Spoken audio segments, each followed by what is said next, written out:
I just want you to convince our viewers they should be interested in media as much as all of us are, because we're in it. I think they need to be, but this whole Sun Valley thing and everything we do, we love it. I don't know why. Should they? Consumers are spending more time watching content than ever before. I mean, right? Like, the amount of amazing content being created, and I think what we've learned, playing off of what Diller just said, is that the whole world is actually going to streaming, right? Like linear TV, no offense to what we're doing right here, but linear TV is in trouble. It's in secular decline. But video viewing is exploding, like literally exploding. I don't care whether we're talking Netflix or Amazon or Disney Plus or what NBC is going to launch next year or HBO Max or Facebook. You see Snapchat doing more shows yesterday. I mean, content is exploding. You have so much amazing content with more money being put into that content than ever before. This is the best time ever to be a consumer who loves content. And it's still content.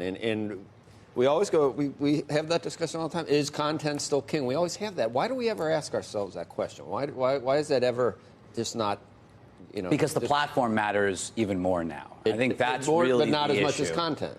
You know, you need content, but you look at something like Bird Box or Murder Mystery. Murder Mystery is not the best movie. I mean, I don't know if you've watched it on Netflix. It's not the best movie. Bird Box. I tried to. I couldn't get. I did not get through it. But you know, when you put great content in front of the consumer. Sorry, when you put good content in front of the consumer, not great content in front of the consumer, but you don't charge incrementally for it, you make it really easy to watch on any device, pick up and start. You don't always have to have the best. You need lots of content. People don't watch Game of Thrones 24/7. They actually, right now, they turn on CNBC. They turn on Food Network. You had David Zaslav talking about this yesterday. Like, people watch lots of things. They don't only watch high-end comedies and dramas. There's a really diverse set of content people watch every day. And so when you build these services, you need to have lots of content that fits all different types of viewership. And you think Netflix has a pretty good moat. That's what I'm worried. I mean, everybody's getting into that business. That's why I'm not sure. Well, that's the big difference versus a year ago, right? Like last year, we weren't sure everyone was going to chase. Now, basically, everyone's saying, Netflix, you were right. This is the way the world is going. We're now in full-on pursuit. Can't everyone do it, though, and even better than Netflix? Well, they have the content. There's no doubt. You know, you heard Diller just say, I mean, Disney's got some of the best content with the Fox acquisition. They have incredible content. But remember, content's just a piece of this.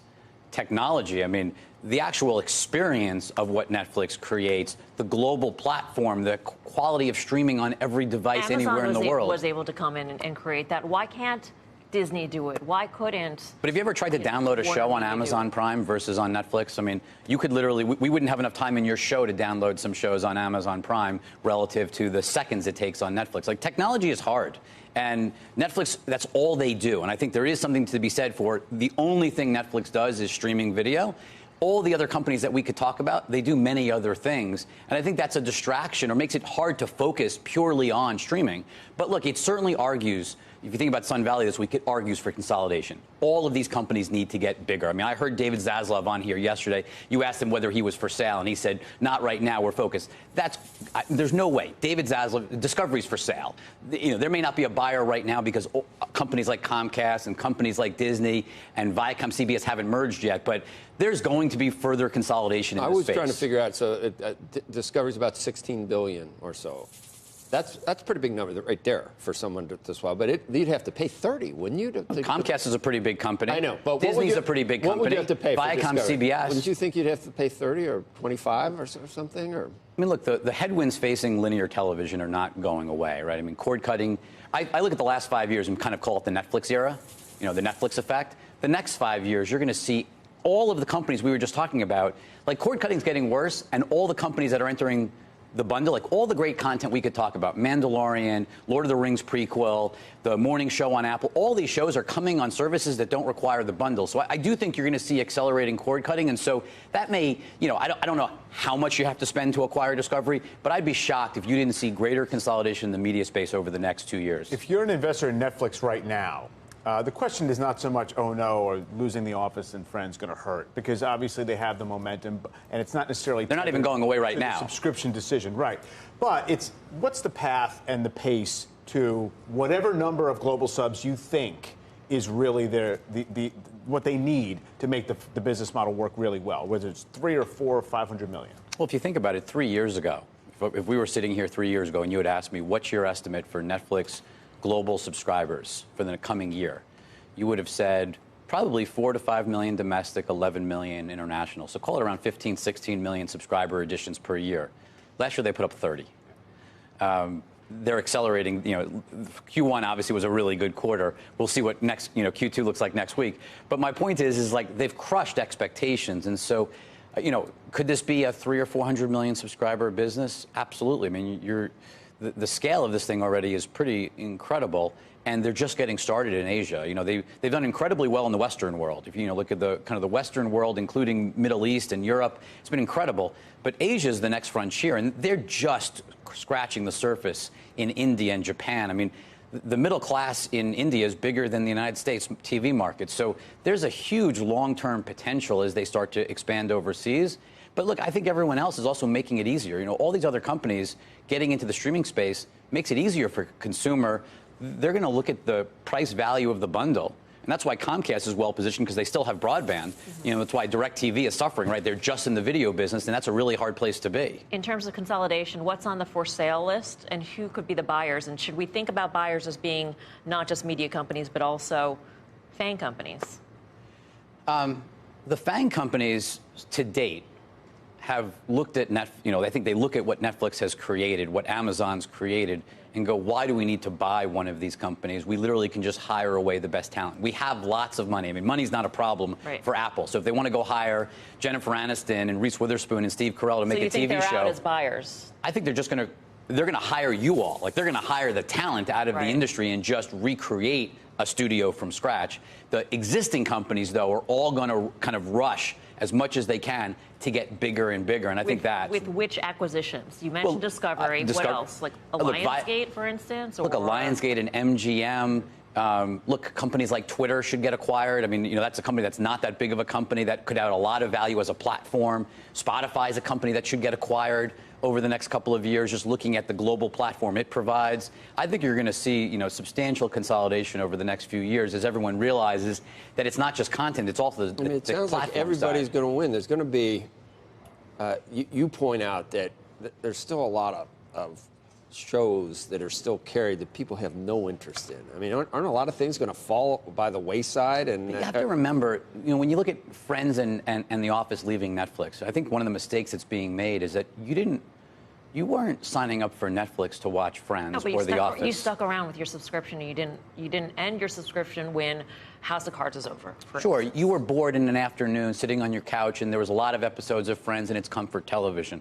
The question is, if Friends isn't on Netflix, are you less interested in Netflix, or do you just watch something else because there's a gazillion other shows on your bucket list that you've built up that you haven't gotten to yet? And I'm betting that the experience is so good, you're just going to find something else, just like you found Murder Mystery, and you didn't know you wanted to watch Murder Mystery, but you're going to stumble upon it. I thought I might, and I did not. In that boat, Sandra Bullock was peaking. I'm telling you. So, I mean, why didn't she dive? You know what I'm saying? You couldn't steer that thing down. I mean, I had to suspend a lot of disbelief with old Birdbath. Isn't that what movies are all about? Birdbath. What? How did the blindfolds stay on Rich. But you look at The Rock, right? The Rock's doing a movie on Netflix, a huge $130 million movie. What? I thought that millennials were experiential. Is watching a screen an experience? I mean, this is never going to go out of fashion. This is forever. Content we're all going to be sitting in front. I just think people want to watch content wherever they want on their terms. They don't want. And nobody's going to lose. So it sounds like really great days for media. Rich. And I know that's I think cable and broadcast networks are going to face some real challenges, but that's why they're pivoting, right? Like Disney basically threw down the gauntlet, right? They're basically telling you the future is streaming. The future is not the bundle. I mean, you had Iger on CNBC saying nobody wants to pay for 150 channels anymore. It's going to be interesting to see as you all launch new streaming services, and that obviously increases the hole in the bucket on the legacy business. How does Wall Street handle the trade-offs between new business and old business? Just quickly, can you make a prediction? Who will buy whom in the next year? Look, Viacom and CBS are clearly going to merge over the next few weeks. That's my gut. It's finally going to happen. That's an easy one. But then they're going to make the next step. Okay. Jerry's. This is just the beginning. And whether it's Discovery or Lionsgate or whether it's MGM, so it'll be a combined CBS Viacom buying. Correct. A smaller company. Absolutely, they're going to go after. You either buy, you either scale up, or you're a seller. I don't think sitting still anymore makes sense. And the only asset I think that shouldn't get bought, we saw headlines about Univision being for sale, and I can't understand why anybody wants to buy that asset at this valuation today. All right, I ask you off camera just about valuations between Netflix and Disney or Netflix and Comcast, and you think it's okay. You wouldn't, not one is not overvalued versus the other because of the future, because of the growth rate. Consumer love and technology are really hard. And the global business, I mean, the fact that Netflix has people watching Israeli originals. Well, it's not undiscovered. It's a $165 billion company. It was a $30 billion company when we used to talk, remember? Sure. It's 165 now. So people hated it at 30 billion. People hated it at 100 billion. Is it going to a trillion? Going a lot higher. It is? Maybe, hey, look, these things happen in step functions, but I think as you look out over the next few years, this is just the beginning. As everyone, and they're all telling you, streaming is the future. Netflix is the future. All right. Thank you, Rich. Present too.